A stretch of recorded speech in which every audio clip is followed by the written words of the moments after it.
Aquí inicia La Fosa Escéptica, un lugar para ejercitar la mente, con Alfonso Villalpando. Hola amigos de La Fosa Escéptica, ya estamos en pleno 2026. Espero que todos hayan sobrevivido, pues no solo a la cena, el vino, el derroche, el exceso y la resaca, sino también a todos esos rezos que nosotros como ateos tenemos que tolerar casi de forma heroica durante estas épocas. En fin, bienvenidos a este nuevo año que deseo sea de mucho éxito en todos los aspectos de sus vidas y que todos sus objetivos se cumplan completamente. Este pretende ser el último video de la serie donde nos meteremos en esta cloaca llena de materia fecal que es la Navidad cristiana. Hago este video porque, aunque es mucho lo que se puede hablar de este tema, la verdad creo que con 3 videos es más que suficiente. Este muy bien puede ser el resumen con todos los datos que nos sirven para poner en un contexto histórico la serie de acontecimientos que provocaron y establecieron la idea de un Dios hecho hombre.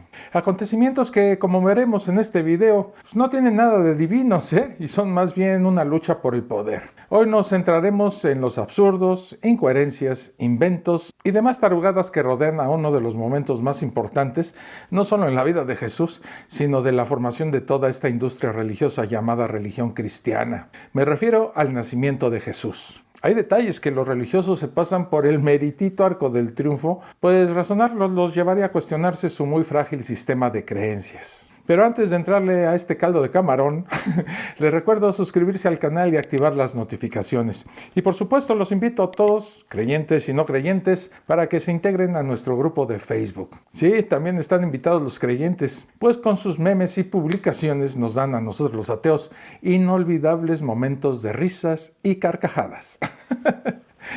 En la descripción les dejo el enlace para que lo puedan hacer. Dicho lo anterior, a lo que vinimos.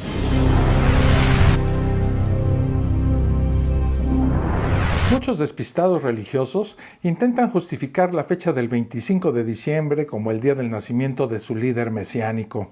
Les molesta, más que una ladilla en el fufuy, el origen pagano de sus creencias y tradiciones y hacen todos los intentos que les permite su escaso razonamiento para justificarlo usando su Biblia. En especial buscando desesperadamente en el Nuevo Testamento algo que puedan torcer para apoyar su fe. Dejando a un lado que el Nuevo Testamento es un texto creado a medida para que parezca que tiene algo que ver con el Tanaj hebreo traducido por los griegos y los graves errores con respecto al nacimiento de su ídolo, de los cuales ya hemos hablado en otros videos sobre el tema, vamos a echarle un ojo a esta lista de las supuestas pruebas que esta gente presenta. Veremos las fallas que esta gente absurdamente niega o no ha tenido en consideración al intentar dar sus explicaciones para justificar dicha fecha. Nada más para abrir boca, el texto de Mateo, que repito no escribió ningún Mateo, afirma que el nacimiento se produjo en los tiempos de Herodes, cuando este tipo, de hecho, aún estaba vivo. Y como fue nacido Jesús en Betlehem de Judea en días del rey Herodes, he aquí unos magos vinieron de oriente a Jerusalén diciendo: ¿Dónde está el rey de los judíos que ha nacido? Porque su estrella hemos visto en el oriente y venimos a adorarle. Y oyendo esto, el rey Herodes se turbó y toda Jerusalén con él. Y convocados todos los príncipes de los sacerdotes y los escribas del pueblo, les preguntó dónde había de nacer el Cristo. Y ellos le dijeron: en Betlehem de Judea, porque así está escrito por el profeta. Y tú, Betlehem de tierra de Judá, no eres muy pequeña entre los príncipes de Judá, porque de ti saldrá un guiador que apacentará a mi pueblo Israel. Nada más para empezar, este texto tiene una gran incoherencia. Esta incoherencia es que un rey, Herodes, que es judío hasta el tuétano, les haga siquiera caso a unos disquemagos,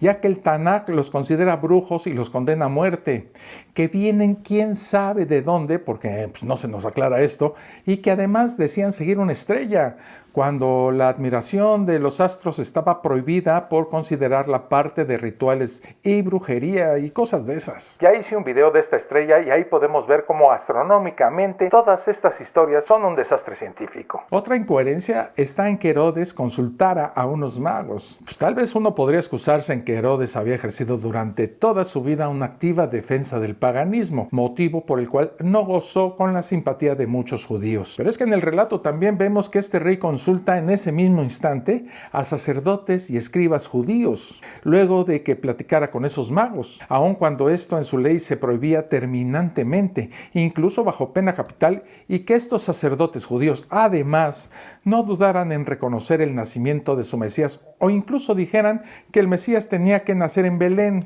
cuando dicha profecía no era contemplada por ellos mismos y el texto del Antiguo Testamento al que hace referencia el Evangelio no afirma eso. Todo es una completa descontextualización cristiana. Entre toda esta mugre, una de las cosas por las cuales uno debería de empezar a dudar ante este testimonio evangélico está esta pregunta que casi nadie se atreve a hacer. ¿Cómo sabía el autor de Lucas sobre dicha conversación? A lo largo de todo el Antiguo Testamento, uno se encuentra cosas tan estruendosamente ridículas como esta, que se narren sucesos en los cuales no había ningún testigo y todo esto dentro de una estructura narrativa completamente artificial. Oigan, el nivel de fe que debe de tener uno para creerle a un autor sobre los acontecimientos que nos describe y que creamos que dijo o hizo cierto personaje, pues es enorme. De este tema ya les hablé en otro video, la falta de testigos oculares. Hay que recordar también que según las investigaciones que se han hecho, el autor de Lucas no fue testigo presencial de nada de lo que está narrando, al igual que ninguno de los otros autores de los evangelios. El evangelio de Lucas se escribió a finales del siglo I, exactamente entre el año 75 y 85 de la era común, y los perversos líderes religiosos quieren que les creamos a estos autores en cuestiones en las que se sabe incluso que los hechos no sucedieron como dicen y en donde ellos son la única fuente. Los escribieron con un enorme sesgo religioso y con la clara intención de esparcir sus creencias. Por ejemplo, se sabe con seguridad que Herodes murió en el año 4 antes de la era común, para los cristianos 4 antes de Cristo. Porque otro gran referente cristiano, el historiador judío Flavio Josefo, dijo en su libro Antigüedades Judías esto. Murió al quinto día de haber hecho matar a Antípater. Su reinado duró a partir de la ejecución de Antígono, 30 años, y después de haber sido creado rey por los romanos, 37 años. Aunque luego el autor del texto de Lucas, a quien escogen como referente quienes afirman que su Jesús nació el 25 de diciembre, afirma que Jesús nació durante el censo que mandó el gobernador de Siria, al que se conoce como Cirenio, pero que realmente se llama Publio Sulpicio Quirino. Y aconteció en aquellos días que salió edicto de parte de Augusto César que toda la tierra fuese empadronada. Este empadronamiento primero fue hecho siendo Cirenio gobernador de la Siria, e iban todos para ser empadronados, cada uno a su ciudad. Y subió José de Galilea, de la ciudad de Nazaret, a Judea, a la ciudad de David, que se llama Betlehem, por cuanto era de la casa de la familia de David, para ser empadronado con María su mujer, desposada con él, la cual estaba encinta. Y aconteció que estando allí se cumplieron los días en que ella había de parir. El famoso censo de Cirenio se produjo, según Josefo, 37 años después de que Octavio derrotó a Marco Antonio en la batalla naval de Accio en el año 6 de la era común. Sin embargo, este autor del Nuevo Testamento también dice que estos eran también los días de Herodes. Bueno, pues ¿en qué quedamos? ¿Tomamos como referente al autor de Mateo o al de Lucas? Los religiosos han hecho su elección. Ellos eligieron, pese a que se ha podido comprobar que es una fuente muy poco confiable, al Evangelio de Lucas. Hay un dato más para calcular el nacimiento de Jesús, otro nacimiento, el de Juan el Bautista. En este cuento, que podemos encontrar en Lucas 1, su autor afirma que un ángel se le aparece a Zacarías para decirle que, a pesar de que su mujer es más estéril que el desierto del Sahara y que ambos ya están muy viejitos, que ella ya le prendió la vacuna y que va a tener un hijo. Aquí notamos que siempre son las mujeres las que tienen los problemas para engendrar, nunca los hombres. Ahora los invito a que nos echemos unas sencillas operaciones matemáticas. Si María se quedó preñada a los 6 meses de que Elizabeth se quedara embarazada, al 6º mes María la visita y 3 meses después es cuando tiene a su hijo, el famoso Juan, que sería el que le diera a Jesús su primera clase de natación, al que ellos llaman bautismo. De ahí su apodo, Juan el Bautista. Suponiendo entonces que el relato no sea una composición a modo sobre un personaje inventado y de nuevo omitiendo que en aquella época una mujer vieja y estéril tuviera un hijo y centrándonos en los cálculos, si Juan nació 9 meses después de mayo, Juan habría nacido entre febrero y marzo. El Espíritu Santo se revolcó con María en el mes 6º. Por lo tanto, si tuvo un embarazo normal, o sea 9 meses, entonces habría tenido al hijo en septiembre. abarcando más tiempo al de un embarazo normal. Según estos cálculos, entre agosto y octubre. Suponiendo, repito, que el texto no sea lo que es, un burdo mito, en el texto de Lucas además se afirma que era época de pastoreo. Yo no sé si lo saben, yo la verdad no lo sabía, pero la temperatura media en diciembre y enero está entre 6 y 12 grados en ese lugar. Diciembre, queridos y atarentados defensores de cuentos ridículos, pues no es una época de pastoreo. El principal problema, además de la temperatura, es que el invierno palestino es un invierno de lluvias. Esto es algo que incluso se puede leer en el Tanaj, miren. Así todos los hombres de Judá y de Benjamín se reunieron en Jerusalén dentro de 3 días, a los 20 del mes, el cual era el mes noveno, y sentóse todo el pueblo en la plaza de la casa de Dios, temblando con motivo de aquel negocio y a causa de las lluvias, mas el pueblo es mucho y el tiempo lluvioso, y no hay fuerza para estar en la calle. La época de lluvias no se va hasta pasado el invierno,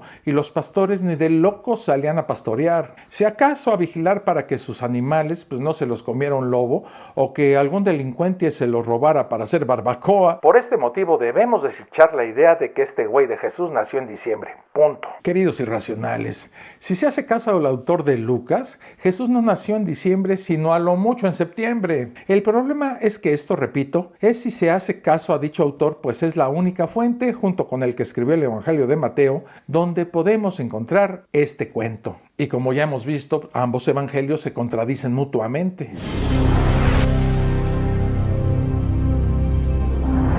La fecha de nacimiento de este personaje ha sido siempre cuestionada, no solo por nosotros, o sea, los malvados ateos, sino por la propia cristiandad. Para ello, a lo largo de los siglos, muchos cristianos intentaron realizar una cronología de los hechos narrados por los evangelistas, algo por lo que no tendrían que pasar estos desafortunados religiosos si las fuentes fueran fiables y no una historia inventada décadas después de haber supuestamente sucedido todo esto. Pese al mantra repetido hasta el infinito por los apologistas cristianos como Josh McDowell, podemos saber el día, mes y año exacto de todos los acontecimientos que le sucedieron a emperadores y demás figuras históricas, a quienes además, a diferencia del personaje que cristianos como él intentan justificar, ningún historiador considera sus mitos como reales, por la cantidad de fuentes seculares y porque en la vida de los personajes históricos de esa época se tienen fuentes contemporáneas y por la credibilidad de estas, ya que son confirmadas por otras. Con el Jesús del Nuevo Testamento no sucede esto y los evangelios son el mejor ejemplo. Por eso los cálculos para establecer la fecha tan solo de su nacimiento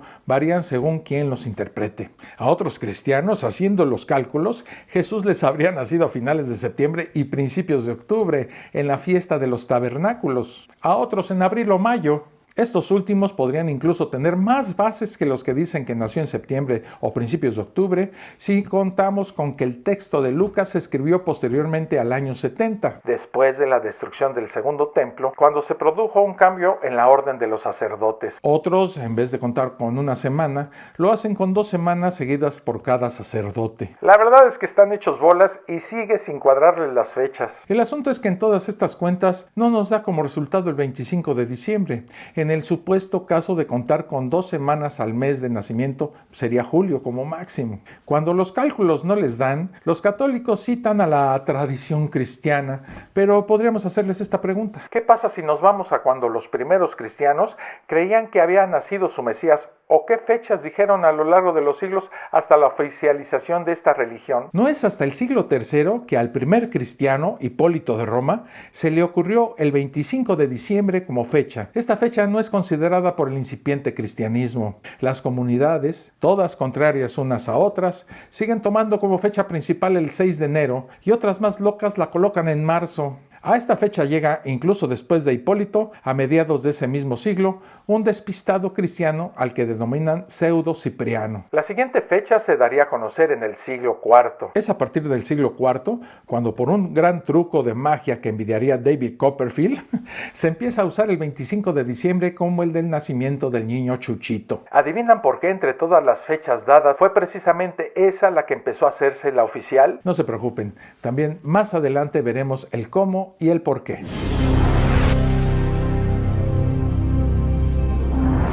El sesgo de confirmación en las religiones es un hecho cotidiano. Para dar coherencia a esto, los cristianos idearon dos excusas, una para cuadrar el calendario y otra para explicar por qué del pastoreo en invierno. Las principales excusas han venido de los católicos. Miren qué casualidad. Ellos no quieren que el nacimiento de su querido Mesías no sea cuando tradicionalmente se decidió por concilio y decreto. Asumir esto es asumir que su religión es más artificial que las tetas de Ninel Conde. La principal excusa a la que todos ellos se pegan como chicle al piso es que el orden de los cambios en los días de Cristo tal vez cambió y no estaba establecido así. Según los irracionales, cabe dicha posibilidad porque desde el momento de la construcción del templo, la adoración había sido interrumpida varias veces y podría haber ocurrido un desajuste entre los turnos de los sacerdotes y el calendario. El calendario judío lunisolar no los convence y necesitan recurrir al esenio, que es solar. ¿No les parece irónico? Piensen que por un lado los cristianos niegan que su religión sea una variante esenia, como muchos lo sostienen, y por otro lado pretendan apoyarse en fuentes esenias porque creen que así consiguen corregir sus propias incoherencias. El día del nacimiento de Jesús no se eligió hasta mediados del siglo IV y el año se calculó 5 siglos después, cuando un papa llamado Hormisdas le pidió a un monje, que también era matemático, llamado Dionisio el Exiguo, que calculara la fecha de la Pascua, y tras realizar unos muy sesudos pero ridículos cálculos, a este le salió en qué año nació su Mesías. Exactamente 525 años atrás. Además de equivocarse con las fechas y de no contar con el cero, Dionisio se basó para sus cálculos en el calendario lunisolar. Y como sé que la mayoría de los atarantados religiosos no lo van a entender así como lo he explicado, se los voy a contar de otra manera. El año que los católicos usan para el nacimiento de su amiguito imaginario se calculó siglos después y mediante un montón de errores que ya fueron reconocidos. Y dado que no puede saberse exactamente el año exacto por las incoherencias patentes en su fuente principal, que son los evangelios, pues resulta imposible saber si este personaje nació cuando dicen que nació o de plano si realmente existió. A los que les ha parecido una buena idea establecer la fecha del 25 de diciembre, cuando descubrieron un calendario que se adaptara a lo que ya creían, se fueron de cabeza sobre él, con el agravante de que desecharon la razón y escogieron lo que mejor les convenía.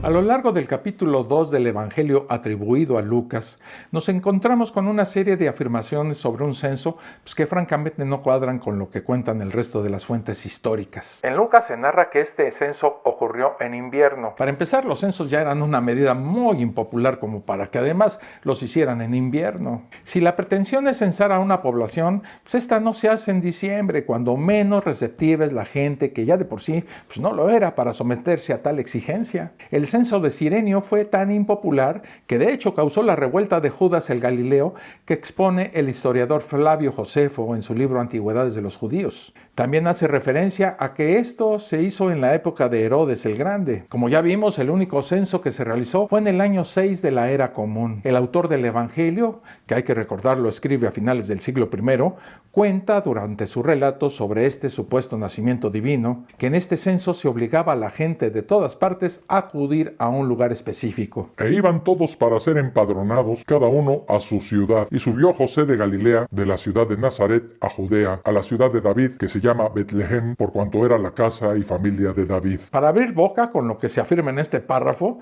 los impuestos romanos de Augusto se basaban principalmente en una contabilización de la propiedad, no en contabilizar personas, tal y como sugiere el Evangelio, donde su autor afirma esto. E iban todos para ser empadronados, cada uno a su ciudad. Y es que hay una diferencia en las leyes romanas de ese entonces entre un censo de ciudadanos y un censo de población. En la época de Augusto se realizaba un censo de población que abarca todas las provincias. Y parece real que, dada la complicación de hacer un censo, pues las operaciones censales no se desarrollaran simultáneamente en todas estas ciudades. En cualquier caso, es a partir de esta etapa cuando se debe separar con claridad absoluta los censos de población de los censos de ciudadanos. Esto, que parece hasta sencillo de entender, tiene cosas muy absurdas y que carecen de respaldo alguno. Veamos algunas. Punto 1. Que los ciudadanos deban ir al lugar de origen de su familia. Los censos, amigos irracionales, se realizaban para saber dónde vivía cada persona, no dónde había nacido o pertenecía a la familia de origen. Punto 2. Que el censo estuviera dispuesto por los pertenecientes a una estirpe o tribu. El censado no tenía que ir a una región a censarse porque el asunto era saber qué propiedades tenía donde vivía. Es como si yo nazco en Guadalajara, pero vivo desde hace muchos años en la Ciudad de México y me dicen que el censo lo tengo que hacer en donde nací. Esto es ridículo. Así que la excusa cristiana ante tal cantidad de anacronismos es que hubo varios censos. Los atarantados religiosos, por supuesto, pues en su loca interpretación selectiva,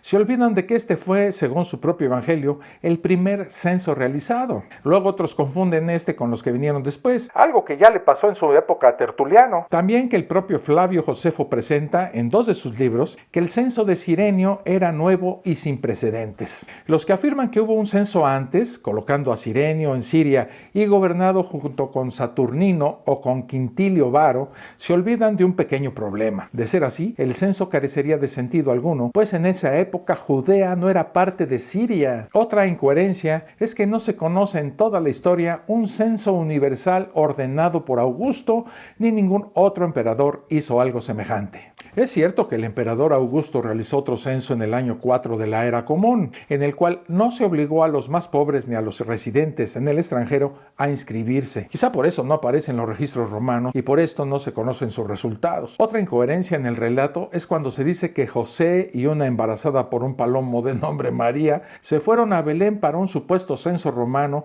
y se olvidan de que Galilea, a diferencia de Judea, no era una provincia romana. No había ninguna razón para echarse ese pesado viaje, y más pesado pensando en que José llevaba a su mujer embarazada. Pero es que, como dije antes, no habrían tenido que ir incluso si Galilea fuera un estado del imperio. Uno tenía que censarse donde vivía.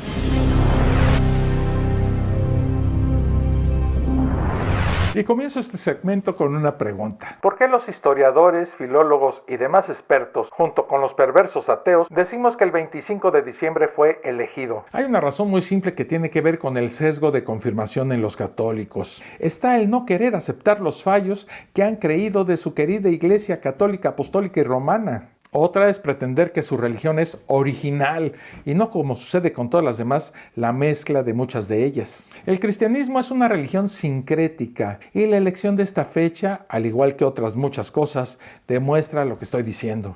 Veamos la evidencia de lo que estoy afirmando.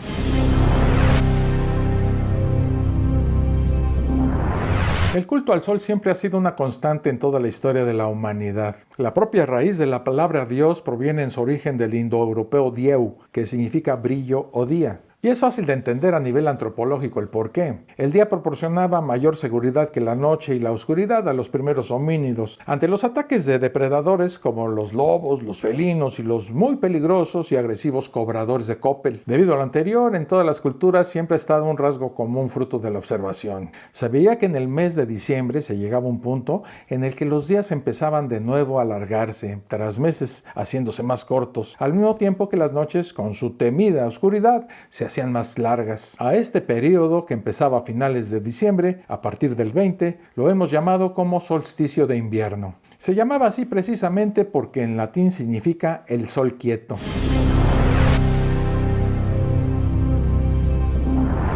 A comienzos del siglo V antes de la Era Común, en invierno y llegando al solsticio, cuando los agricultores acababan sus pesados trabajos en el campo, los romanos introdujeron una festividad en honor al dios de la agricultura, Saturno, que era el papá de otra deidad dedicada a la agricultura, Júpiter. Las fiestas que se realizaban en el templo de Saturno se celebraban para pedirle a este dios que protegiera la siembra durante el crudo invierno. Eran unas fiestas que se popularizaron enseguida, pues en ellas se proclamaba la igualdad para toda la sociedad, lo cual incluía a una mayoría social de los estratos más bajos como los esclavos. De hecho, esta fiesta era también conocida como la fiesta de los esclavos, en la cual se propiciaba la costumbre de la inversión de los roles. Los esclavos eran los amos y los amos eran los esclavos. Esta costumbre provenía de Grecia, aunque para los griegos había límites muy claros en esta actividad. Esta fiesta, que se celebraba solo un día, acabó alargándose durante toda una semana hasta el día 23 de diciembre. La festividad crecía a medida que el gobernante, para ganarse más popularidad, le iba añadiendo más días a esta colosal fiesta. El primero en aumentar la pachanga fue Cayo Julio César. Este además se inventó su propio calendario llamado calendario juliano en el año 46 antes de la era común, cuando se lo encargó a Sosígenes, que era un astrónomo de Alejandría y tenía el conocimiento egipcio sobre los ciclos solares para realizar una reforma del calendario romano. Hasta llegar a este calendario, la decisión de sumar o restar días y meses recaía en los pontífices máximos. Según cuenta en sus escritos Tito Livio Casiodoro en el año 154 antes de la era común, el comienzo del año se cambió y con este cambio también la Nochevieja, y por razones políticas y militares, concretamente una batalla en Hispania fue la causante de que el comienzo del año pasara de marzo al 1 de enero. Además de añadirle un mes con su nombre, el que conocemos como julio, en honor al César, y establecer los meses que conservamos a pesar de la reforma en el calendario gregoriano, se introdujo como día del solsticio de invierno el 25 de diciembre. El César también aumentó la Saturnalia a 2 jornadas, o sea, 2 días. La Saturnalia pasaba entonces a ser una festividad de 3 días. Muchos emperadores romanos hicieron lo que quisieron para divertirse y alargar las fiestas. Veamos algunos ejemplos de esto.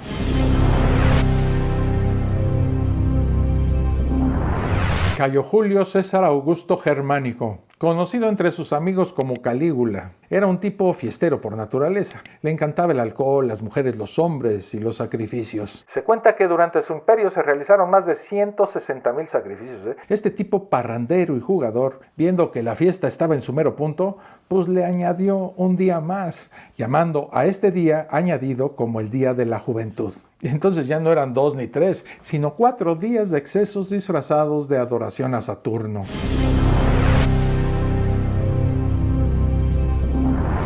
Tito Flavio Domiciano un día se levantó muy temprano y se le ocurrió una idea genial: alargar la Saturnalia a 7 días. Durante dicha fiesta, además del tradicional banquete público al que llamaban Lectis Ternium, las ciudades se llenaban de velas. Estas velas era costumbre regalarlas junto con un saquito con nueces, y la gente caminaba por las calles iluminándose con antorchas. Las casas se decoraban con plantas, se realizaban bailables, se formaban coros que cantaban una versión antigua de Felices Fiestas o Feliz Navidad. Era el antecedente directo del Jingle Bells. Y por supuesto entonaban el hit del momento, el clásico Io Saturnalia, que había puesto en las listas de popularidad un ancestro de Taylor Swift. Además de todo esto, durante esta festividad se regalaban muñecos, la gente se hacía bromas y se permitían los juegos de azar y las apuestas. ¿Les recuerda algo todo esto? Luciano de Samosata, escritor romano que vivió entre el 125 y el 181 de la era común, nos describe muy bien estas fiestas. Miren. Que nadie tenga actividades públicas ni privadas durante las fiestas, salvo lo que se refiere a los juegos y diversiones y el placer. Solo los cocineros y los pasteleros pueden trabajar. Que todos tengan igualdad de derechos, los esclavos y los libres, los pobres y los ricos. No se permite a nadie enfadarse, estar de mal humor o hacer amenazas. No se permiten las auditorías de cuentas. A nadie se le permite inspeccionar o registrar la ropa durante los días de fiesta, ni practicar deportes, ni preparar discursos, ni hacer lecturas públicas, excepto si son chistosas o graciosas que producen bromas y entretenimientos. Como todo lo relacionado con la religión, sea cual sea, el motivo de estas fiestas y sus ritos obedecía más bien a una serie de factores, además de la observación del día como el día en el que el sol renacía. En invierno escaseaba el grano y los cereales, y los sacrificios respondían a la necesidad de no tener con qué alimentar al ganado, sacrificando a vacas, toros, corderos y otros animales de la granja, además de proporcionarles alimento que bien podían conservar y obtener sus preciadas pieles, estos no tendrían que alimentarlos durante los meses de escasez que comenzaban en diciembre.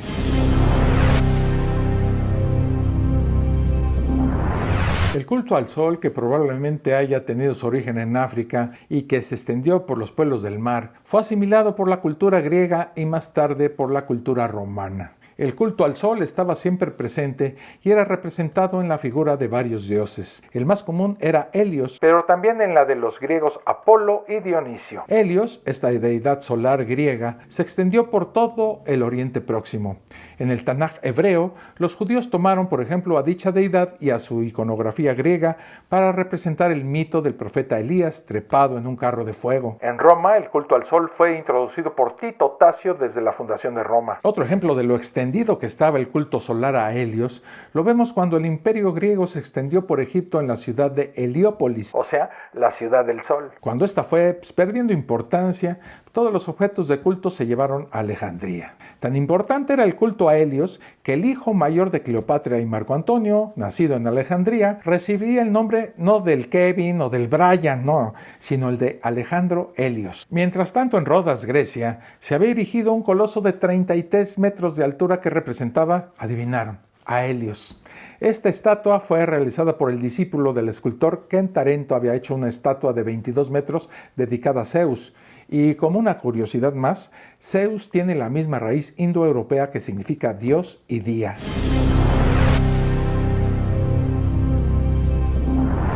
Para entender por dónde van los tiros, pues debemos saber que los romanos celebraban los cumpleaños a lo largo de todo el año. Entre los objetos de celebración en el Imperio Romano, el Dies Natalis, o sea, el día del nacimiento, era una festividad usada para conmemorar el día de nacimiento tanto de lugares, o sea, la fundación de ciudades o comunidades, así como el de las personas, y en el cual se celebraban anualmente una serie de rituales religiosos acompañados, en algunas ocasiones, de sacrificios.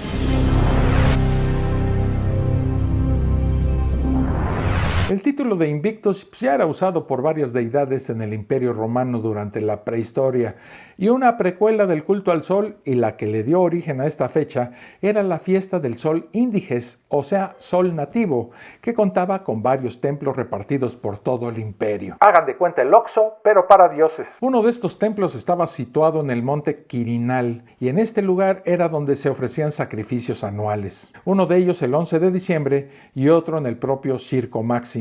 Además, ahí se conmemoraba el 9 de agosto la victoria de Julio César en la batalla de Farsalia. Hipólito, que vivió entre el año 170 y 235 de la era común, fue el primer idiota al que se le ocurrió la idea de que Jesús había nacido un 25 de diciembre. Pero Hipólito no lo hace para responder a cuándo nació su Mesías, sino para defender su argumento contra aquellos cristianos que alegaban que la segunda venida de su Cristo se produciría en breve porque ya habían pasado 6,000 años desde la creación del universo.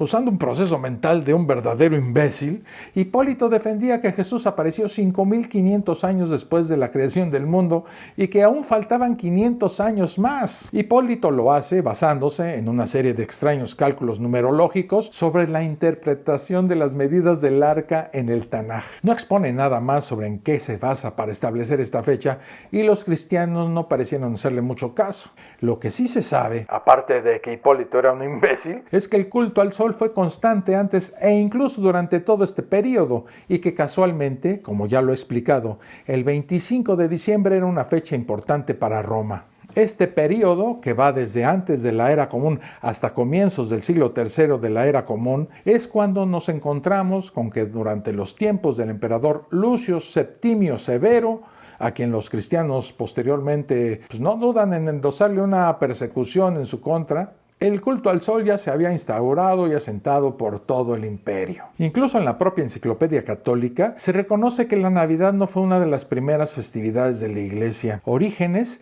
criticando a la Navidad imperial, afirma en sus textos que solo en las Escrituras los pecadores y no los santos celebran su cumpleaños. Para los cristianos reacios y más radicales, los cristianos que mezclaban y practicaban festividades paganas eran unos traidores y los culpaban de no practicar la verdadera fe.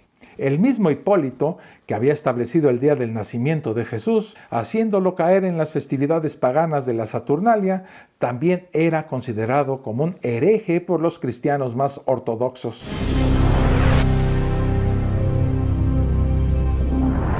Fue exactamente en el año 221 de la era común cuando en su libro Chronographiae, el escritor Sexto Julio Africano popularizó el 25 de diciembre como la fecha del nacimiento de Jesús. Este individuo era un apologista del sincretismo cristiano heleno, cuya obra pretendía ser una cronología de la historia humana desde la creación hasta justamente el imperio de Heliogábalo. Los cristianos parecen olvidar esto, y que Sexto Julio tampoco detalla el día. Este afirma en su obra que fue concebido el 25 de marzo, en ese bello momento en el que Dios embaraza a una niña para tenerse a él mismo, y que por esto María debería haberlo parido el 25 de diciembre. Propensos a olvidar en su cálculo en el que una mujer pare con precisión matemática exactamente a los 9 meses, también olvidan que este tipo usa el calendario juliano, que más tarde fue sustituido exactamente en el siglo XV por el calendario gregoriano. A lo largo de todo el siglo III, el culto al sol no había disminuido, pero este tenía que convivir con otros cultos.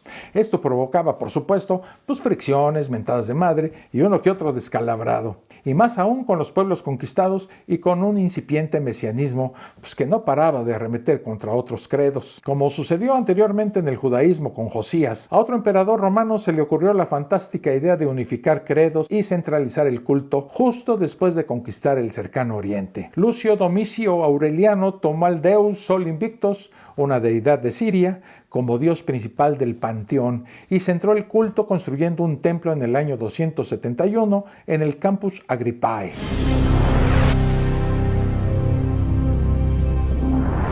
Y llegamos al tuétano de todo este asunto. Flavio Valerio Aurelio Constantino, conocido por su banda de amigos como El Grande, fue educado en el culto al sol. Esto es un hecho irrefutable. Además se aprecia en todas sus acciones. Desde finales del siglo III, varios emperadores se disputaban el poder del imperio y Constantino era uno de ellos. Para esa época, el reactivo culto cristiano, que no aceptaba más Dios que el suyo, ya se había extendido entre la perrada popular. La época de la que estamos hablando no era como la actual, con una separación entre religión y Estado.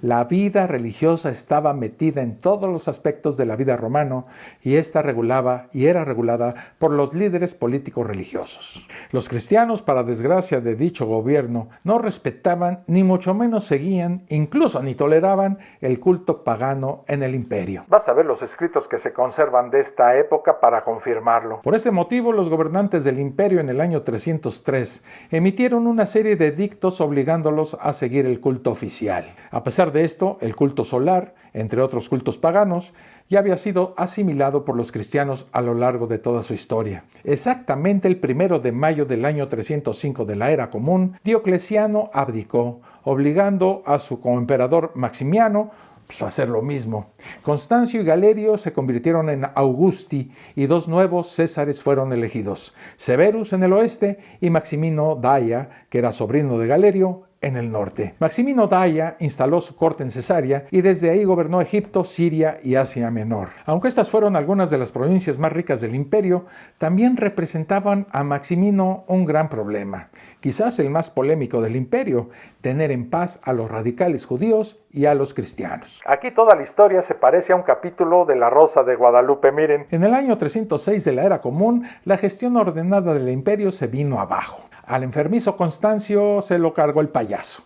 Entonces Severus se convirtió en Augusto, pero el ambicioso hijo de Constancio, de nombre Constantino, obligó a que lo aceptaran como César desde su fortaleza en Trier. Luego, otro enojado, Magencio, hijo de Maximiano, se proclamó Augusto en Roma. Galerio, monarca de alto nivel, convocó a una conferencia de prensa en Carnuntum a finales del año 308 de la era común para resolver estos asuntos. Severus había caído en la batalla contra Magencio y Galerio designa en su lugar a Licinio, un cuate suyo del ejército. Pero Licinio decidió permanecer con sus tropas en los Balcanes en lugar de actuar contra Magencio en Italia. El llamado problema cristiano para la mayoría de estos personajes supuso una oportunidad para que Magencio y Constantino buscaran el apoyo de cuanto cristianos encontraran. Constantino se autoproclamó incluso como protector de los cristianos cuando el 25 de julio del año 306, tras suceder a su padre, les hizo una serie de promesas de campaña para ganarse su apoyo. La idea de Constantino no era, como lo relataron los cristianos después de su muerte, apoyar al cristianismo y convertirse, sino solo los usó para sus perversos objetivos políticos. Pese a la política de tolerancia de Magencio, los cristianos lo vilipendiaron durante siglos, mientras que a Constantino, que solo los usó como carne de cañón, lo convirtieron en santo. Tal vez tuviera que ver en todo esto dos factores. Magencio toleró a los cristianos cuando alcanzó el poder en Roma en el año 306, pero sus políticas eran también propaganas, algo que no le dio buena imagen con los cristianos. Constantino, sin embargo, realizó políticas activas a favor del cristianismo y ya había conocido al mejor manipulador del cristianismo, Eusebio de Cesarea, en el año 296, durante su visita a Palestina. De este personaje, Constantino aprendió las sutiles artes de la manipulación y el manejo de ese rebaño irracional de cristianos. Tanta fue su capacidad de manipulación que los propios cristianos lo apoderaron el Grande y después lo convirtieron en santo. Después, Maximino y Galerio, llevándole la contra a Constantino, siguieron partiéndole el hocico a todos los cristianos. Incluso Galerio, ya muy enfermo, lanzó un edicto el 30 de abril del año 311 en el cual ponía fin a la persecución de cristianos. A los piadosos cristianos esto ya les daba igual. En el año 311 Galerio estiró la pata. Licinio y Maximino dividieron el este a lo largo del Bósforo, con Maximino tomando posesión del corazón del imperio. Sus emisarios buscaron una alianza con Magencio en Italia. Al año siguiente, Constantino hizo su movimiento y le partió toditita la madre a Magencio en el puente Milvio en octubre del año 312. Ya estaba puesta la mesa. 3 príncipes luchaban por la supremacía: Maximino, Licinio y Constantino. Mientras que Maximino adoptó medidas políticas en base a nombramientos para conseguir más poder, el astuto Constantino forjó una alianza con Licinio para dividirse al mundo. Algo así como Pinky Cerebro. Constantino se casó con la hermana de Licinio, su antiguo rival, y juntos promulgaron el llamado Edicto de Milán en el año 313, concediendo a los cristianos la libertad de religión, una política destinada a ponerle piedras en el zapato a Maximino. Pero Maximino, encabronadísimo, se vio forzado a marchar con sus tropas a través de Asia Menor en las profundidades del invierno para tomar Bizancio. En un audaz contraataque, Licinio, con sus tropas descansadas y bien alimentadas, le partió el hocico a las exhaustas tropas de Maximino y este huyó con la cola entre las patas a la ciudad de Tarso. Ahí, Maximino enfermó y entregó el equipo.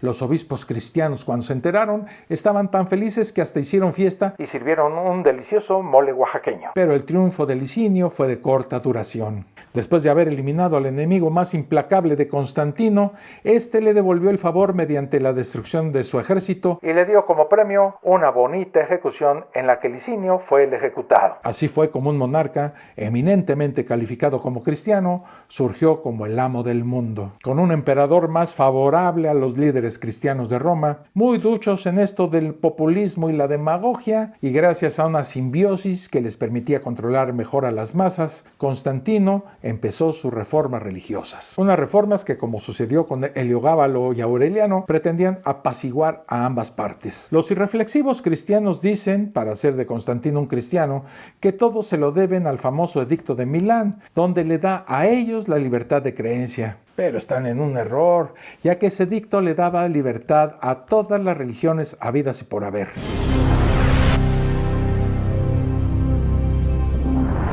Formado en el mitraísmo y en el culto al sol, lo primero que hace Constantino el 7 de marzo del año 321 es decretar el Dies Solis, lo que hoy conocemos como domingo, cuyo nombre romano se conserva en inglés, Sunday. Los cristianos no podían ni verse entre sí. La mayoría estaba dividida en varias sectas que desde sus inicios habían disputado conflictos absurdos sobre cómo interpretar los evangelios y se daban todo el día de guamazos entre ellos. Por este motivo, para apaciguar a estos radicales, Constantino primero convocó a un concilio en Arles en el año 313 y luego un concilio, el hiperfamoso concilio de Nicea, el 25 de julio del año 325. Los cristianos que defendían la fecha del 25 de diciembre alegaban que esta ya se celebraba en la iglesia de Alejandría. Sin embargo, ni los cristianos alejandrinos se ponían de acuerdo y estos acabaron con varias celebraciones. Curiosamente, ninguna de ellas caía el 25 de de diciembre. Todas las referencias cristianas anteriores no mencionan, pese a los pleitos posteriores, que el dies dominica, o sea el día del Señor, fuera el día de descanso hasta llegado este decreto. Para los cristianos, la celebración de este día simplemente consistía en una reunión donde se realizaba el ritual de partir el pan y por supuesto recoger limosnas. El dies dominica, hasta entonces, para los cristianos, era el primer día de la semana y el sábado seguía siendo el día del descanso. El sábado era el día en el que tradicionalmente estaba prohibido realizar cualquier tipo de trabajo y los cristianos lo habían mantenido hasta el decreto promulgado por su gran emperador. Constantino muere el 22 de mayo del año 337 y a Eusebio tiempo le faltó para escribirle un texto adulador donde afirmaba que Constantino se había convertido al cristianismo durante la batalla del puente Milvio, inventando que en esa batalla Constantino había tenido una revelación en donde se le aparece el mismísimo Cristo para decirle una frase que se volvió famosa. Enoch signo vinces, con este signo vencerás, y en la que se le aparece un símbolo, el crismón. Así es como Eusebio se apoderó de dicho símbolo romano para beneficio exclusivo de su religión. Pero Lactancio de hecho contradice a Eusebio diciendo que no fue una visión sino un sueño anterior, donde aparte aprovechaba para insultar a quienes habían perdido contra Constantino. Además, Eusebio afirma que Constantino había dicho que el triunfo en esa batalla se le debía a su devoción cristiana. Pero pese a todas las invenciones de Eusebio, en el arco del triunfo de Constantino, para conmemorar su victoria, no hay ninguna referencia a Cristo, mientras sí se pueden encontrar referencias al Sol Invictus. La historia de Eusebio parece más bien su propia adaptación para acercar el cristianismo, el suyo, como parte del Estado, copiando la historia que el propio Constantino explicó públicamente décadas atrás. Constantino afirmó haber visto una aparición del Sol Invictus junto a la diosa Victoria, y de este momento hay constancia en textos escritos 27 años antes de que Eusebio escribiera su versión de la historia.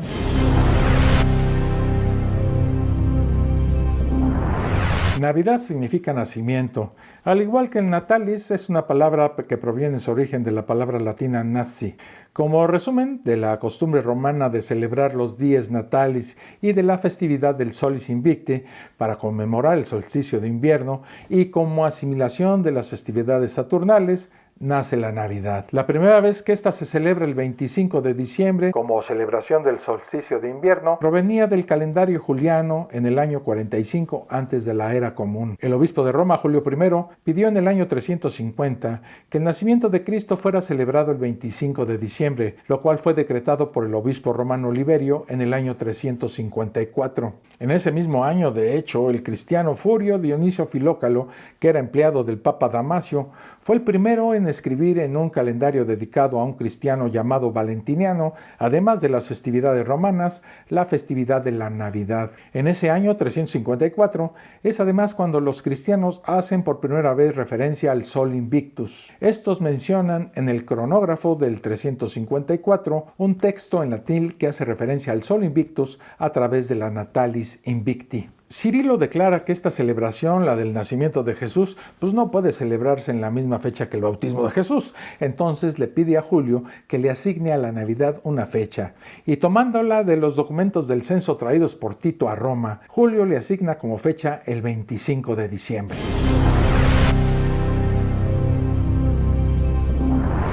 El Nuevo Testamento es una mitología creada a modo, que pretende encajar una serie de supuestas profecías escritas por diversos autores en el Tanaj con los relatos que estos cuentan a las comunidades del cercano Oriente. Ninguno de los autores neotestamentarios fue habitante del lugar donde ocurrieron los hechos y mucho menos testigos de lo que narran. Muestran además una falta total de conocimiento cultural, histórico y geográfico propio de esta situación. Estos, en este caso, confunden y malinterpretan, a propósito o no, que el autor de Miqueas se refería a Belén como una ciudad, cuando de lo que habla es de Betlehem Éfrata, un clan de Judá. Cometen anacronismo como el de situar a su personaje viviendo simultáneamente en los tiempos de Herodes el Grande, antes del año 4 de la era común, y el censo de Cirenio que ocurrió en el año 6 de la era común. Como ciudadanos grecorromanos, estos hacen acopio a la cultura y los conocimientos en los que se criaron cuando se dedican a predicar su nuevo credo,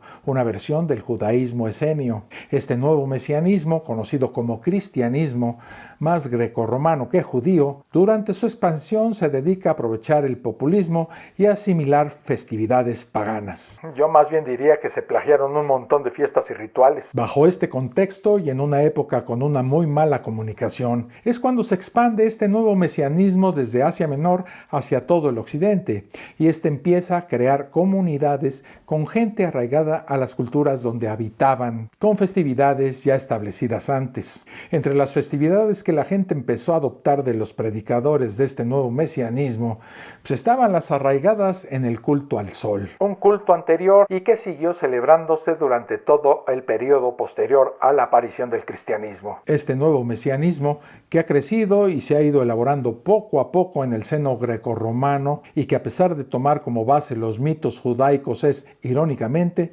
profundamente antisemita, se va estableciendo como una religión sincrética europea y contraria a los principios fundamentales del judaísmo. De ahí las discrepancias y nula aceptación por parte de los judíos. Las mayores profanaciones que los cristianos hacen de las creencias judías son, de hecho, la de anular la inmutabilidad de su Dios, la de tomar como sagradas las prédicas que sus líderes realizan en vez de únicamente la Torá y los sacerdotes, la de degradar a su Dios a la categoría de un simple humano, además de convertir al Mesías que ellos esperaban en ese humano, afirmando que su Dios pudiera ser asesinado, llevándose entre las patas a su omnipotencia y convirtiendo al rey guerrero que esperaban en un simple hippie piojoso, rebajándolo a una simple caricatura tan patética como una que es negada por sus propios discípulos, humillada por el pueblo judío y que además se dedica paradójicamente a cuestionar los preceptos también inmutables de su Dios. Promoviendo estos mesiánicos cristianos esa historia que propagan de que el culpable de ese deicidio fueron precisamente los judíos más que el propio imperio romano del que su Mesías debía liberarlos. Tras siglos de políticas verdaderamente nefastas por parte de varios emperadores, de las guerras contra otros pueblos, las invasiones incluso de la capital del imperio, las luchas internas por el poder y la propagación de numerosas sectas mesiánicas de fanáticos e intolerantes, el imperio romano va cayendo. La última estocada se la dan ciertos emperadores cuando estos deciden ser más favorables hacia ciertos grupos religiosos, básicamente numerosas sectas en las que se divide este incipiente cristianismo para ganarse su apoyo durante su enfrentamiento con ese poder. A lo largo de los siglos, ese mesianismo crece en comunidades con tradiciones y festividades paganas arraigadas a las que no pretende renunciar ni renuncia nunca. La solución de esa gente que ha crecido dentro de ese paganismo, como siempre ha sucedido a lo largo de la historia, con diversas tradiciones, es la de la adaptación a su nueva fe. Este hecho es combatido dentro de la gente que propaga esta secta por algunos grupos, pero es finalmente asimilado por este nuevo mesianismo hecho a la medida conforme pasa el tiempo, hasta que termina siendo añadido oficialmente por los líderes de la secta que, tras varios concilios, han ganado la lucha contra el resto de las sectas mesiánicas. La fiesta de la Navidad y su día se impusieron, como resumen de lo que hemos visto en este video, no porque haya constancia de cuándo nació ese personaje mesiánico, sino mediante decisiones políticas basadas en la asimilación de tradiciones paganas anteriores. Y no, a diferencia de lo que sucede con otros personajes históricos, el día del nacimiento de Jesús mencionado por los miembros de la secta que fundó este nuevo mesianismo no se sabe ni puede saberse. Bueno, creo que es todo lo que puedo decir al respecto. Así que podéis ir en paz, que este video ha terminado. Espero que haya sido de su interés y utilidad. Nos vemos en el próximo, Un abrazo. ¡Ay, feliz año! Esto fue La Fosa Escéptica, un lugar para ejercitar la mente, con Alfonso Villalpando.